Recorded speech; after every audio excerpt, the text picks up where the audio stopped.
स्वागत है आपका आज के इस खास पॉडकास्ट में। हमारी ये प्रार्थना है कि आप इसके द्वारा आशीषित हों। प्रेज द लॉर्ड, जय मसीह की। लेट्स जस्ट बाउ आवर हेड्स इन प्रेयर। प्रभु, हम धन्यवाद देते हैं स्तुति और आराधना के समय के लिए। धन्यवाद देते हैं परमेश्वर कि आप हमारे हृदय को तैयार करते हैं ताकि हम आपका वचन ग्रहण कर सकें। प्रभु, हम नहीं जानते किस ज़रूरत से लोग इस सेंचुरी में आए हैं प्रभु, कलीसिया में आए हैं, लेकिन आपकी पवित्र आत्मा जानती है प्रभु। आपकी पवित्र आत्मा से कुछ छुपा नहीं है परमेश्वर, और मैं दुआ करता हूं कि आप लोगों से बातचीत कीजिए प्रभु। आपकी पवित्र आत्मा प्रभु लोगों से बातचीत करे। अगर कोई बोझ है तो उस बोझ को हटाइए प्रभु, अगर कोई समस्या है तो उसका हल दीजिए प्रभु, क्योंकि आपके लिए कोई भी चीज़ नामुमकिन नहीं है परमेश्वर।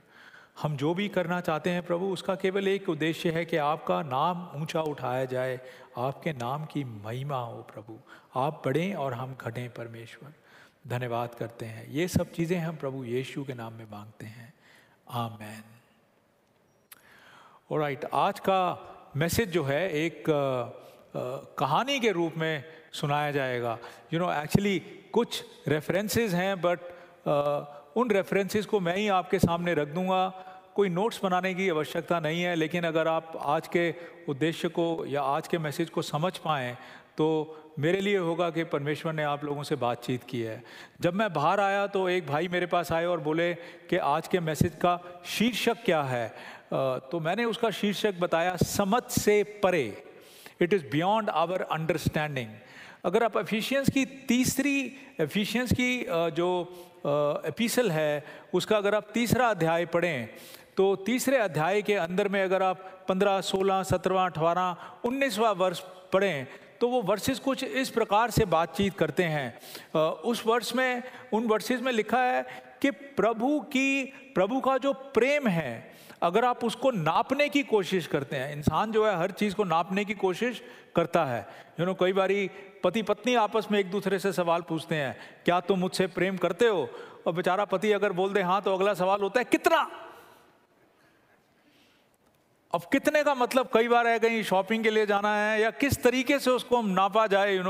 कई बार वो अंगूठी से लेकर कहीं भी बदल सकता है अगर उस प्रेम को नापना शुरू करे इंसान। तो हम क्या करते हैं, कई बार इसी प्रकार से हम एफिशिएंस की पत्री में लिखा है कि परमेश्वर के प्रेम को भी लोग नापना चाहते हैं, और उसमें लिखा है उसकी चौड़ाई है, लंबाई है, उसकी ऊंचाई है, उसकी गहराई है, और उसके बाद लिखा है अगर आप ये कोशिश करोगे तो ये समझ से परे है। It is beyond your understanding, it surpasses your knowledge. तो आज का जो शीर्षक है हम इसी के ऊपर थोड़ा मनन करेंगे कि क्या हम सच में उस परमेश्वर के प्रेम को समझ सकते हैं। इस बाइबल के अंदर कितनी ऐसी सच्चाइयां लिखी हैं जो अगर हम एक नॉर्मल समझ के अनुसार चलना शुरू करें तो उससे अलग हैं। अब जैसे मैं उदाहरण के तौर पे आपको बताता हूँ, अगर आप लोगों ने अपने व्यवसाय में या अपने ऑफिस में किसी को आपने नौकरी पे रखना हो, मैनेजर की पोजीशन के ऊपर आपके पास रिज्यूमेज आते हैं, आप रिज्यूमे पढ़ेंगे, हाँ भाई किसी के पास एक्सपीरियंस है, कोई 5 से 6 साल एक जगह टिकता है, फिर आगे हिलता है, अगला अलग जॉब देखता है, फिर आप देखते हैं कि उसकी क्वालिफिकेशन क्या है, क्या वो मसीह में है या नहीं है, और ये सब देखते हुए आप डिसाइड करते हैं। आपके पास 2 रिज्यूमे आए, एक रिज्यूमे के अंदर सब कुछ दिया हुआ है और दूसरे रिज्यूमे में जी बंदा जो तरफ 15-20 दिन ही एक जगह काम करता है, उसके बाद लड़ झगड़ के किसी दूसरी जगह चला जाता है, और वो रिज्यूमे है। तो आप किसको रखेंगे? आप पहले रिज्यूमे वाले को रखेंगे। क्यों? क्योंकि उसमें स्थिरता है, उसके बाद एक्सपीरियंस है, उसके पास क्वालिफिकेशन है, सब है। अब आप प्रभु यीशु को देखिए, ल्यूक की किताब के 5वें अध्याय में प्रभु यीशु प्रचार कर रहे हैं, और किश्ती भी किसकी लेते हैं प्रचार करने के लिए? पतरस की। समुद्र के तट पे प्रचार कर रहे हैं, और प्रचार करते करते उसके बाद जब जाने लगते हैं तो पतरस फेंकना चाहता है अपना नेट मछली पकड़ने के लिए, नहीं पकड़ सकता। प्रभु यीशु कहते हैं उस तरफ मत फेंक, इस तरफ फेंक। इस तरफ फेंकता है, और पतरस जो है जब नेट को खींचता है मछली ज्यादा होती है, और पतरस एकदम उसके मुंह से निकलता है कि आई एम ए सिनर, मैं पापी हूं, तुम मुझसे दूर जाओ। और जब पतरस ये प्रभु यीशु को बोलता है, प्रभु यीशु उसको बोलते हैं, पतरस मछली का काम छोड़, चल उठ, I will make you fishers of men. पतरस के पास कोई क्वालिफिकेशन नहीं थी, पतरस के पास कोई डिग्री नहीं थी, पतरस के पास कोई ऐसी चीज नहीं थी जिसके कारण एक इंसान उसको सेलेक्ट करता, लेकिन परमेश्वर ने उसको सेलेक्ट किया। अगर आप अपनी सोच में जाकर इसको एक कागज पे लिखें तो आप पूछेंगे क्यों सेलेक्ट किया पतरस को? बियॉन्ड आवर अंडरस्टैंडिंग, हमारी समझ से परे। लेकिन पतरस के अंदर क्या खासियत थी जो प्रभु यीशु ने देखी? जब उसने मछली पकड़ी, पवित्र आत्मा ने उसको इस बात का एहसास दिलाया कि वो पापी है। पवित्र आत्मा ने इस बात का एहसास दिलाया कि प्रभु यीशु जो है वो एक पवित्र प्रभु हैं। और जब उसे इस चीज का एहसास हुआ, उसने बोला प्रभु तुम यहां से जाओ। और उसके मन के अंदर वो टूटापन आया, और प्रभु यीशु ने उस टूटेपन को देखकर उसको सेलेक्ट किया। The way the God selects people and the way man selects people are two different things. दो अलग तरीके हैं जिस प्रकार से एक इंसान जो है दूसरों को चुनता है, और जब परमेश्वर जो है दूसरों को चुनता है, और जब परमेश्वर चुनता है वो हमारी समझ के परे है। It is beyond our understanding. आज हम मत्ती का सुसमाचार उसका 20वां अध्याय पे अध्ययन करेंगे। एक कहानी के तौर में बताऊंगा। 20वें अध्याय का पहली आयत जो है उसकी शुरुआत होती है कि जो स्वर्ग का राज्य है वो इस प्रकार से है। और इसके अंदर एक उस इंसान की कहानी है जिसके पास 15 एकड़, 20 एकड़, 25 एकड़ जमीन है, फार्म लैंड है। और वो सुबह सुबह निकलता है 6 बजे, देखता है चौराहे पे कुछ लोग खड़े हुए हैं, बोलता है क्या कर रहे हैं, क्या कर रहे हो? बोलते कुछ नहीं कर रहे। अच्छा ऐसा करो, जाके मेरे खेत में काम करो, तुम्हें मैं शाम को 1 दिनारियस दूंगा। मान के चलते हैं कि 1 दिनारियस 500 का नोट है, बोला 500 रुपये दूंगा, मेरे जाके खेत में काम करो। तो वो सब उठ के खेत में चले जाके काम शुरू करते हैं। अब ये आदमी घर जाता है, चाय वगैरह करता है, ब्रेकफास्ट खाता है, फिर 9 बजे आता है बाहर। अब 9 बजे आता है, फिर देखता है कुछ लोग खड़े हुए हैं वहाँ पे। पूछता है क्या कर रहे हो जी? हम तो कुछ नहीं कर रहे हैं यहाँ पे। अच्छा ऐसा करो जी, आप भी जाओ वहाँ खेत के अंदर जाके काम करो। लेकिन जब दूसरी बारी वो बोलता है कि खेत के अंदर काम करो, तो वो ये नहीं बोलता कि मैं तुम्हें 500 रुपये दूंगा। सिर्फ इतना ही बोलता है जो मेरे समझ अनुसार होगा मैं आप लोगों को दूंगा। फिर वो 12 बजे आता है, फिर वो 3 बजे आता है, फिर वो 5 बजे आता है। यहूदी के काम के कार्यक्रमश के अगर आप देखें तो वो सुबह 6 बजे से लेकर शाम के 6 बजे तक उनका लेबर का काम करने का टाइम होता है। तो उसने 6 बजे आया, 9 बजे आया, 12 बजे आया, 3 बजे आया, 5 बजे आया। अब इमेजिन जब 5 बजे आया तो भी लोग खड़े हुए थे, और उसने उन लोगों को बोला भाई क्या कर रहे हो, आप भी जाइए अंदर जाके काम कर लीजिए। जब तक उन लोगों ने अपना सामान उठाया और काम के लिए चले, जब तक वो खेत में पहुंचे 5:30 हो गए। 5:45 बजे तो वो सीटी बज गई, भाई 6 बजे काम खत्म होना है, लाइन में लग जाओ। अब लाइन में कैसे लगे? उसने हिदायत दी कि लाइन के अंदर लगने के लिए भी जो आदमी अंत में आया है उसको पहले खड़ा करो। तो सबसे पहले कौन खड़े हुए? 5 बजे आने वाले। उसके पीछे कौन खड़े हुए? 3 बजे आने वाले। उसके पीछे कौन खड़े हुए? 12 बजे, फिर 9 बजे और फिर 6 बजे।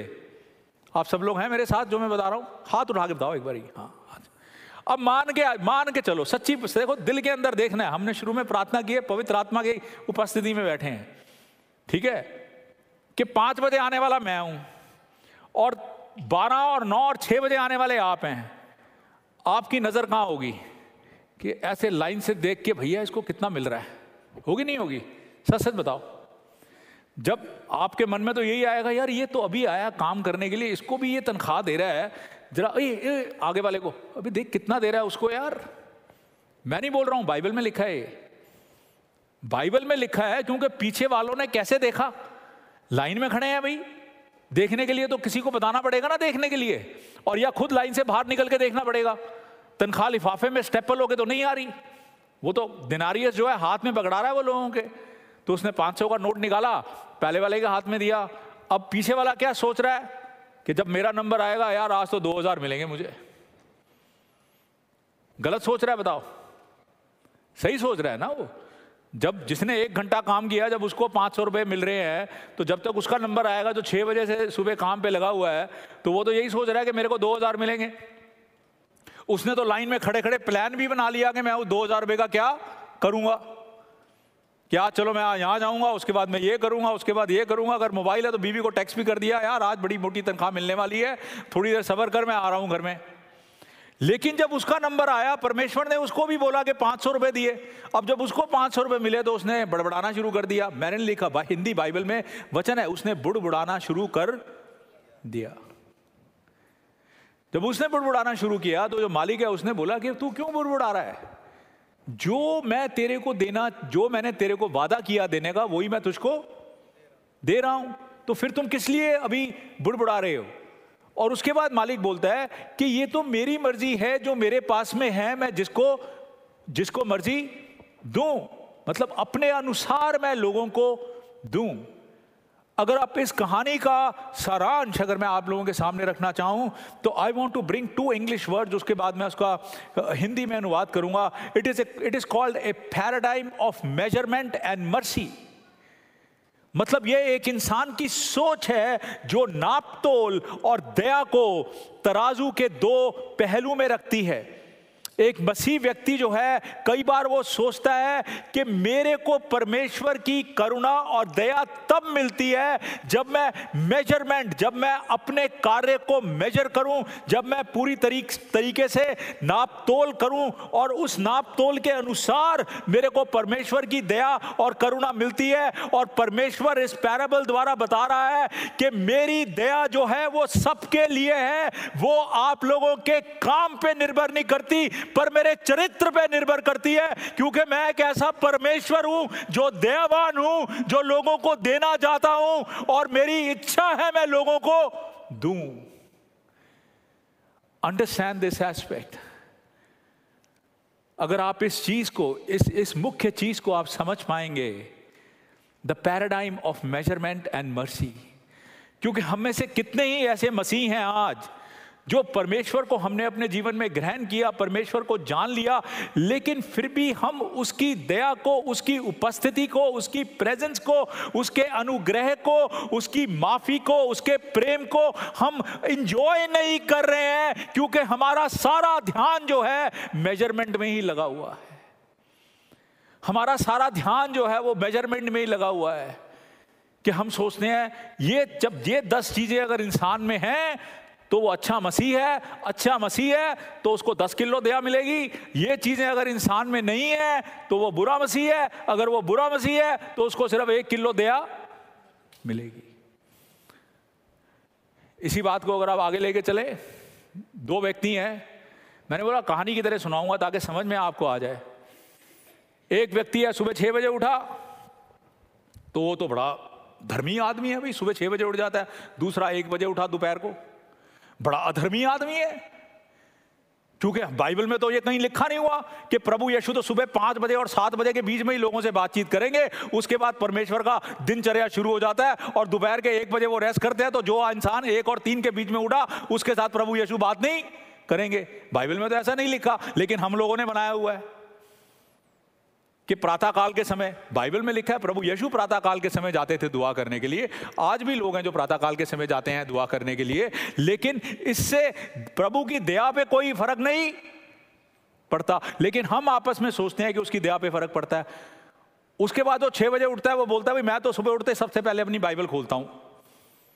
और जो 1 बजे उठता है वो बोलता है भाई मैं सबसे पहले अपना मोबाइल देखता हूं। आजकल टोक्यो के ओलंपिक चल रहे हैं, मेरे को हाईलाइट देखना है। पीवी संधू जो है वो दूसरे राउंड में पहुंच गई है, मैं बता दूं आपको, मैं भी देख रहा था थोड़ी देर पहले, ठीक है ना। आगे का हाईलाइट देख रहा था, फिर मैंने सोचा बाद में देख लूंगा उसका। तो अब ये दो तरह के व्यक्ति हैं जो चल रहे हैं। कल एक जोक आया जो मेरी पत्नी ने मेरे को भेजा। उस जोक के अंदर था, मैं आपको बताता हूं कि एक बच्चा अपना फॉर्म भर रहा है और फॉर्म के अंदर पूछता है कि मैं अपना बर्थ मार्क क्या लिखूं, आता ना आइडेंटिफिकेशन मार्क। तो माँ बोलती है बेटे बाएं हाथ में मोबाइल, बिकॉज वो तो 24 घंटे ही तेरे हाथ में है, वो तो रख ले उसको वहां पे। So what I am trying to bring to you, जो मैं आप लोगों को बताना चाहता हूं कि हमारा जीवन जो है, यहाँ तो उस परमेश्वर की दया जो हमारे लिए है उसके चरित्र को समझेगा, और या हम मेजरमेंट के अंदर रहेंगे कि मैं एक अच्छा मसीह कैसे बनूं। सुबह उठना कोई बुरी बात नहीं है, बाइबल पढ़ना कोई बुरी बात नहीं है, परमेश्वर के साथ समय बताना कोई बुरी बात नहीं है, but if the intent of my heart, अगर मेरे हृदय का मोटिव जो है वो ये है कि मैं ये हर कार्य मेजर कर रहा हूं ताकि मैं अपनी अच्छाई जोड़ सकूं, वो गलत है। लेकिन जो भी मैं कर रहा हूं, अगर मेरा इंटेंट है परमेश्वर, मैं इसलिए करता हूं क्योंकि मैं तुझसे प्रेम करता हूं प्रभु। Every action of yours, if it is determined by the fact that you love Jesus, then it breaks the paradigm of measurement. मसीह होने के नाते अगर मैं इस चीज़ पे ध्यान रखूं कि मैं जो भी कार्य कर रहा हूं, चाहे मैं बाइबल पढ़ने का कार्य कर रहा हूं, चाहे मैं घुटनों पे दुआ करने का कार्य कर रहा हूं, चाहे मैं अन्य भाषाओं में बोलने का कार्य कर रहा हूं, चाहे मैं सुबह उठ के समय बिताने का कार्य कर रहा हूं, मैं इसलिए नहीं कर रहा हूं कि मैं उसको नाप सकूं और उस नाप तोल को मैं परमेश्वर के सिंहासन के सामने ले जाके डिमांड करूं कि मुझे ये सब चाहिए, पर मैं इसलिए कर रहा हूं क्योंकि मैं परमेश्वर से प्रेम करता हूं। परमेश्वर से प्रेम सुबह 6 बजे भी हो सकता है, 10 बजे भी हो सकता है, दोपहर के 12 बजे भी हो सकता है। ये नापने का तरीका हम लोगों ने बनाया है। And I want to tell you, break the paradigm of measurement and enjoy the presence of God. Measurement and mercy, ये दो चीजें हैं जो हमें समझनी है इस अध्याय से। अब सवाल उठता है कई बार हमारे मन के अंदर कि प्रभु, मर्सी, हमें दया तो समझ में आ गई, मेजरमेंट भी समझ में आ गया, लेकिन हम इस दया को कैसे इस दया के हम हिस्सेदार बने? How do I place my self? Measurement मुझे समझ में आ गया, मैं इसको तोड़ता हूं प्रभु यीशु के नाम में कि अपने हृदय को हमेशा इस प्रकार से फोकस रखूंगा प्रभु कि मैं जो भी कार्य करूं प्रभु, चाहे अपने समय के साथ में, चाहे अपने रिसोर्सेस के साथ में, चाहे अपनी सोच के साथ में, वो आपके राज्य के अनुसार हो। इसलिए नहीं कि मैं आपसे ज्यादा दया चाहता हूं, पर इसलिए क्योंकि मैं आपसे ज्यादा प्रेम करता हूं। But then how do I come under mercy? And to come under mercy, I want to tell you 2 ways. 2 तरीके मैं आप लोगों के सामने बताना चाहूँगा कि किस प्रकार से आप मेजरमेंट से निकल के मर्सी के अंदर आ सकते हैं, क्योंकि समझ से परे है। मर्सी के अंदर आने के लिए सबसे पहली चीज जो है, आस्क फॉर मर्सी। आपको प्रभु से उसकी दया मांगनी है। ल्यूका के 18वें अध्याय के अंदर अगर हम पढ़े तो एक बहुत अच्छी कहानी है, एक फैरिसी की और एक टैक्स कलेक्टर की। फैरिसी जो है वो मंदिर में जाता है और मंदिर में जाकर वो बोलता है कि मैं तो हर हफ्ते आता हूँ यहाँ पे, अपना दशवांश भी यहाँ डालता हूँ, जो कार्य लिखे हैं लॉ के अनुसार, व्यवस्था के अनुसार, मैं उसको भी पूरा करता हूँ। वो जो इंसान बोल रहा है गलत नहीं बोल रहा, वो सच बोल रहा है, उसमें कोई बुराई नहीं है। लेकिन उसके साथ साथ वो एक और सेंटेंस बोलता है, अगर आप बाइबल में पढ़ें, बोलता है मैं इसके जैसा नहीं हूं। अगर आप बाइबल में पढ़ें, वो बोलता है मैं इसके जैसा नहीं हूं। अगर वही फैरिसी वहां खड़ा होकर बोलता कि मैं तो यहां पे सिनेगॉग में भी आता हूं, दशवांश भी डालता हूं, अपनी आपकी व्यवस्था का भी पालन करता हूं, लेकिन इसलिए करता हूं क्योंकि मैं तुमसे प्रेम करता हूं परमेश्वर, तो कहानी अलग हो जाती। लेकिन उसने ये घमंड के रूप में बोला और साथ में ये भी बोला, हे मैं इसकी तरह नहीं हूं। और वो कौन था? Tax collector. जो टैक्स कलेक्टर थे बाइबल के नाम के, बाइबल के समय के, वो सब विलन हैं। समझने में आसानी होगी। अगर आप लोग बॉलीवुड देखते हो, आंख बंद करो तो सब प्राण से लेकर रंजीत, सारे विलन के नाम एक साथ आ जाएंगे आपके सामने। तो सब के सब जो है वो टैक्स कलेक्टर्स है बाइबल के अंदर। ध्यान रखना इस चीज का।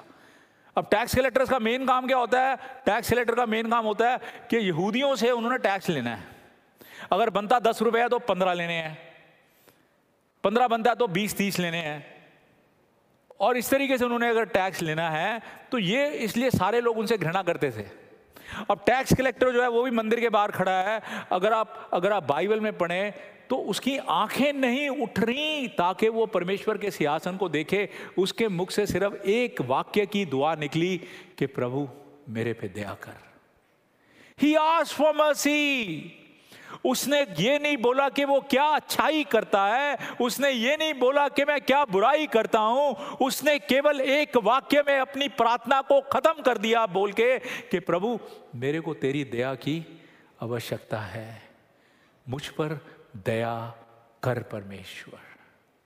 और बाइबल में लिखा है जब उसने ये दुआ की, प्रभु यीशु जब इस बारे में बता रहे थे, उन्होंने बोला हु वेंट जस्टिफाइड, उन दोनों में से कौन व्यक्ति सिद्ध होकर वहां से गया? वो टैक्स कलेक्टर सिद्ध होकर वहां से गया। मैं डायमंड पॉइंट में ये भी आगे बता रहा था, कभी कभी जब हम बाइबल का अध्ययन करते हैं थोड़ा हंस के मुस्कुरा के करना चाहिए, तो बहुत सीरियस सा हो जाता है कई बार। तो जब टैक्स कलेक्टर मान लो घर गया हो, बाइबल बुक की तरह पढ़ा करो बाइबल को। अब घर गया, रोज जब घर जाता है क्या करता है? जेब से पैसे निकालता है। भी रोज तो यही करता है ना, जब लोगों से पैसे लेके आता है, घर जाता है, बीवी तैयार बैठी है कैश की मशीन लगा के वहां पे, आज कितने लाया? फट से उसने एक गट्ठी निकाली, 50 नोट हैं, अच्छा इसको संभाल कर दे। अब जब इस दिन घर गया मंदिर के बाद में, मंदिर में गया, वहां जाके उसने बोला प्रभु मुझे दया चाहिए। अब तो कुछ लेके नहीं गया घर में वाइफ तैयार बैठी हुई है, हाँ भाई आज क्या लेके आए? बोला आज तो मैं कुछ नहीं लाया। पत्नी ने बोला क्यों? आज कहीं गए नहीं वसूली के लिए? गया था। कहाँ गए थे? मैं आज मंदिर चला गया वसूली के लिए। अच्छा, पुजारी को भी चेपना शुरू कर दिया आपने? नहीं, वहां तो मैं क्षमा मांगने गया था, परमेश्वर की दया मांगने के लिए गया था। Look into it, there was a transformation in the heart of a man because he received the mercy. जब उसने परमेश्वर की दया को एहसास किया, परमेश्वर की दया को ग्रहण किया, परमेश्वर की दया को अपने ऊपर डाला और अपने हृदय तक ले गया, अपने आप जीवन में बदलाव आता है। It is His grace and mercy which changes us. Let's look at another verse in the Word of God. Bible के अंदर अगर हम मत्ती का सुसमाचार उसके 15वें अध्याय में पढ़ें तो वहां कैनानाइट वुमन है।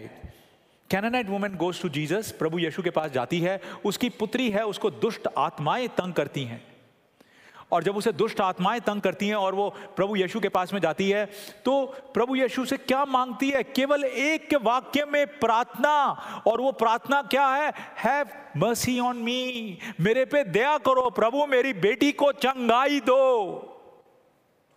प्रभु यीशु उसको बोलते हैं मैं चंगाई नहीं दे सकता क्योंकि मैं तो यहूदियों के लिए आया हूं और तुम यहूदी नहीं हो। और उस समय वो बोलती है कि जब लोग टेबल पे खाना खाते हैं, जब खाना गिरता है तो उस खाने को डॉग्स और कुत्ते भी खाते हैं। प्रभु यीशु ने बोला तेरे विश्वास ने तुझे, तेरी बेटी को चंगाई दी। लेकिन उसने मांगा क्या? उसने सिर्फ एक ही चीज मांगी, Lord have mercy on me. We don't ask for mercy. हम जब प्रार्थना के समय में जाते हैं तो हमारी तो लिस्ट तैयार होती है प्रार्थना के लिए। आज अगर पास्टर घर में आए और बोलें कि मैं दुआ करना चाहता हूं, आप क्या मतलब what would you want me to pray for? भाई बहुत कम घर में है जिसमें आदमी बोलेगा पास्टर कुछ नहीं प्रे करना, we just need mercy. List, एक मिनट जी लिस्ट निकालूं जी, बच्चा 12वीं में पास हो जाए, लड़की बड़ी होगी जी लड़का मिल जाए, फलाना बीमार है वो ठीक हो जाए, नौकरी में प्रमोशन हो जाए। I am telling you the list, all these things will happen, but the most important thing for us to realise is, do we ask God for his mercy? क्या हम परमेश्वर से उसकी दया मांगते हैं? Do we stand at the way that tax collector stood? जैसे वो आयकर विभाग से टैक्स कलेक्टर जो था, जैसे वो खड़ा होकर उसने परमेश्वर से मांगा, क्या हम परमेश्वर से बोलते हैं प्रभु हम पे दया करो? अगर आप आगे की तरफ जाएं, मत्ती के सुसमाचार उसके 17वें अध्याय में जाएं तो वहाँ एक कहानी है एक पिता की, जिसका बेटा जो है उसको मिर्गी के दौरे पड़ते हैं और पिता जो है प्रभु यीशु के पास जाके बोलता है कि मेरे पे दया करो। I want to tell you, understand, प्रार्थना कोई लंबी चौड़ी नहीं, सिर्फ 3 से 4 शब्द, have mercy on me, मेरा बेटा जो है वो तड़प रहा है, उसको चंगाई दो। प्रभु यीशु से सवाल पूछते हैं क्या तुझ में विश्वास है? वो कहता है help me to believe, मेरे में विश्वास नहीं है। लेकिन परमेश्वर अगर विश्वास नहीं है तो क्या मैं आपकी करुणा का हकदार नहीं हूं? No, it is not like that. Even if I have less faith, my God is still faithful. मेरे विश्वास के नाप पे परमेश्वर का देना निर्भर नहीं करता, परमेश्वर का देना निर्भर करता है उसके चरित्र पे, और उसका चरित्र जो है वो दया से भरा हुआ है। तभी इस पैराबल में उन्होंने, मत्ती के सुसमाचार 20वें अध्याय के पैराबल में उसने क्या बोला? वो बोलता है मेरा जो है मैं चाहूंगा मैं किसको दूं। It is I who decide whom to give। तो आप इसमें देखिए, वो उसके बेटे को चंगाई देता है। अगर आप मत्ती के सुसमाचार उसके 20वें अध्याय में जाएं तो दो लोग जो अंधे हैं वो बैठे हैं, प्रभु यीशु वहां से गुजर रहे हैं और वो जोर जोर से चिल्लाना शुरू करते हैं, son of David have mercy on us. फिर सेम प्रेयर, सेम दुआ, हैव मर्सी ऑन मी, मेरे पे दया करो प्रभु। लेकिन जब वो प्रभु को बुला रहे हैं, साथ में क्या बोल रहे हैं? Son of David. Why are they saying son of David? क्योंकि उनको आंखों से नहीं दिख रहा कि वो कौन है, लेकिन उनको मन की आंखों से पता लग गया है कि दाऊद के वंश से मसीहा ने आना है, और ये यीशु जो है ये मसीहा है और ये दाऊद के वंश से आया है। और इसलिए प्रभु को देखा नहीं, लेकिन फिर भी बोला सन ऑफ डेविड। उससे अपने विश्वास को जाहिर किया कि परमेश्वर देख नहीं सकते लेकिन पहचानते हैं कि तुम मसीहा हो और हम पे दया करो। और प्रभु यीशु ने उन पे दया की। I want to tell you, church, understand. The first thing is we need to ask for mercy. We need to ask God and say, Lord, have mercy on us. Because that will help us understand the paradigm which is given in Matthew chapter 20, जो मत्ती के सुसमाचार उसके 20वें अध्याय की कहानी है। वो तभी समझ में आएगी जब मैं अपना पूरा फोकस मेजरमेंट से हटाकर केवल उसके क्रूस के सामने इंतजार में उसकी करुणा के बैठता हूं। देन आई विल एक्सपीरियंस, तब मेरे को एहसास होगा कि परमेश्वर का प्रेम क्या है, समझ से परे। क्योंकि नॉर्मल समझ से अगर आप सोचोगे तो बिल्कुल मेजरमेंट के हिसाब से सोचोगे कि इसकी मेजरमेंट में तो 15 चीज़ें हैं तो इसको अधिक मिलना चाहिए। लेकिन अगर आप समझ से परे सोचोगे तो वो हृदय का इंटेंट है कि मेरी मेजरमेंट परमेश्वर से प्रेम के कारण है and not because of anything else. Let's look at another example जो हम देखेंगे, उसके बाद हम आज की सभा को क्लोज करेंगे। और ये लूका के 23वें अध्याय के अंदर है। प्रभु, ये तकरीबन 39वें वर्ष, 39th वर्ष से ये शुरू होता है। प्रभु यीशु क्रूस के ऊपर चढ़े हुए हैं, उनके एक तरफ एक क्रिमिनल है, और मैं हिंदी बाइबल में पढ़ रहा था तो लिखा डकैत है। समझ गए ना आप? डकैत देख के किसका नाम याद आता है? गब्बर सिंह याद आता नहीं आता? कम ऑन यार, आपके पास्टर साहबान आ गए, पीछे हाथ उठा सकते हो, कोई प्रॉब्लम नहीं है। उनको नहीं दिखेगा स्क्रीन पे कि आपने शोले पिक्चर देखी है, ठीक है? ओके, सो नाउ अगर आप देखो, उसमें लिखा है, तो इमेजिन एक तरफ गब्बर सिंह, एक तरफ कोई और विलन है। भाई बाइबल में लिखा है, बाइबल बुक की तरह पढ़ो। तो 39वें अध्याय आयत में लिखा है कि वो व्यक्ति प्रभु यीशु को बोलता है, यार तू अपने आप को मसीहा बोलता है, तुम अपने आप को बोलते हो कि तुम सुपरमैन हो, हीरो हो, लोगों को चंगाई देते हो, क्रूस में क्यों टंगे हुए हो? नीचे उतरो और भागो। आज का टाइम होता तो लोग बोलते हैं आपने Spiderman, he man, she man इतनी पिक्चरें देखी है, कुछ नहीं किया अभी तक तुमने। That would have been the thing. Now the second डकैत जो है, जो दूसरा डकैत है, वो बोलता है शट अप। किसको? पहले वाले को। कहता हम तो यहाँ इसलिए हैं क्योंकि हमने पाप किए हैं, बट इस व्यक्ति ने तो कोई पाप नहीं किया। और उसके बाद हिंदी बाइबल में लिखा है, उसमें बोला है मुझे स्मरण करना। किसको बोलता है? प्रभु यीशु को। मुझे स्मरण करना जब अपने राज्य में जाना। तो प्रभु यीशु टाइम वेस्ट नहीं करते, ये नहीं बोलते हाँ हाँ मैं करूंगा। प्रभु यीशु बोलते हैं आज रात को, आज शाम को तुम मेरे साथ कहाँ होगे? स्वर्ग लोक में होगे। वाह मैन, समझ के परे है या समझ के अंदर है? नीचे एक आदमी बैठा है, खड़ा है, वो कह रहा है यार मैं 25 साल से प्रभु आपकी सेवाकाई कर रहा हूं, सुबह से लेकर शाम तक, वो पूरी जिंदगी डकैत था ये। हमने तो लिस्ट भी बना के रखी हुई जी कितने गलत काम किए हैं इसने। आप कचहरी जाइए तो पता लगेगा इसके अगेंस्ट तो 300 दफा, 302, 402, पता नहीं कितनी दफाएं लगी हुई हैं। और आपने तो 1 सेकंड के अंदर बोल दिया कि स्वर्गलोक में कमरा बुक आज शाम को। समझ के परे है। लेकिन उस व्यक्ति ने क्या बोला? वो डकैत ने क्या बोला? डकैत ने बोला क्या? स्मरण करना, मुझे याद रखना। आगे क्या बोला? जब अपने राज्य को स्थापित करना। See, I want you to understand this aspect कि उस व्यक्ति के अंदर विश्वास उत्पन्न हुआ। वो विश्वास क्या था? कि प्रभु तेरा राज्य बनेगा, प्रभु तू राजा है, तू चाहे क्रूस पे है बट फिर भी तू राजा है। मैं भी चाहे क्रूस पे हूं बट मैं एक्नॉलेज करता हूं, मानता हूं, विश्वास करता हूं कि तू राजा है।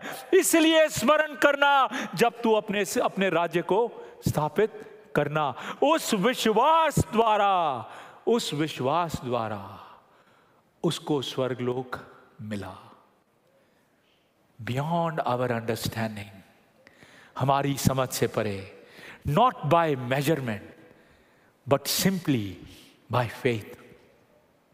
चाहे वो कैनानाइट स्त्री है, जब उसने दया मांगी, दया के साथ में उसने थोड़ा सा विश्वास दिखाया कि प्रभु मैं वापस नहीं जा रही। कुत्ते भी तो खाते हैं जब टेबल से गिरता है। जब वो ब्लाइंड मैन प्रभु यीशु से दया की भीख मांगते हैं, बोलते हैं सन ऑफ डेविड, विश्वास दिखाते हैं कि हमें मालूम है तू कौन है, परमेश्वर। वो पिता जो है सच्चाई में बोलता है कि मेरे में विश्वास कम है। सो दया के नीचे रहने के लिए दया को मांगना शुरू करो, और जो भी विश्वास परमेश्वर ने दिया है अपने मुंह पे लाकर उसको कन्फेस करना शुरू करो।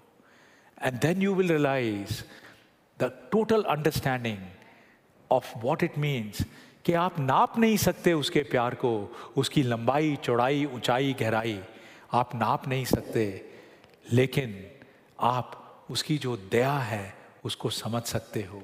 उसकी दया जो है वो आप अपने ऊपर ले सकते हो। So understand this paradigm of measurement and mercy. As believers, measurement में नहीं, मेजरमेंट के कार्य सब करने हैं, लेकिन प्रभु तुमसे प्रेम करता हूँ इसलिए करता हूँ, किसी को दिखाने के लिए नहीं, तुम्हारे से ज़्यादा दया मांगने के लिए नहीं। प्रभु अगर कुछ भी नहीं है तो भी ये कार्य करूँगा परमेश्वर। ऑन दी अदर हैंड, दया को मांगो और उसमें विश्वास मिलाओ, and you will see A change in your life. Let's just बाउ आवर हेड्स इन प्रेयर। धन्यवाद करते हैं परमेश्वर, धन्यवाद करते हैं प्रभु के आप अपने लोगों से बातचीत कीजिए। प्रभु जैसा मैंने शुरू में बोला, प्रभु मुझे नहीं मालूम उनके मन में क्या ज़रूरत है, क्या चीज़ें हैं प्रभु जिससे वो जूझ रहे हैं, पर प्रभु आपका वचन जो है वो लोगों से बातचीत करता है। आपका वचन जो है प्रभु दो-धारी तलवार के समान है प्रभु, जो ना जाने कितना ही कठोर हमारा या कितना ही हार्ड हमारा हृदय है प्रभु, उसको काट कर तह तक पहुँचता है परमेश्वर। और प्रभु हम चाहते हैं कि आपका वचन जो है वो लोगों के हृदय के तह तक पहुँचे प्रभु। Thank you Lord. आपके नाम की महिमा हो, आपका नाम ऊंचा उठाया जाए। प्रभु यीशु के नाम में मांगते हैं, आमेन आमेन। Thank you. हमारे साथ जुड़ने के लिए धन्यवाद। यदि आप हमारे कलीसिया के बारे में और जानकारी चाहें या इस पॉडकास्ट से संबंधित कोई कमेंट हो तो आप हमें ईमेल कर सकते हैं। हमारा ईमेल आईडी है info@newlifeag.in।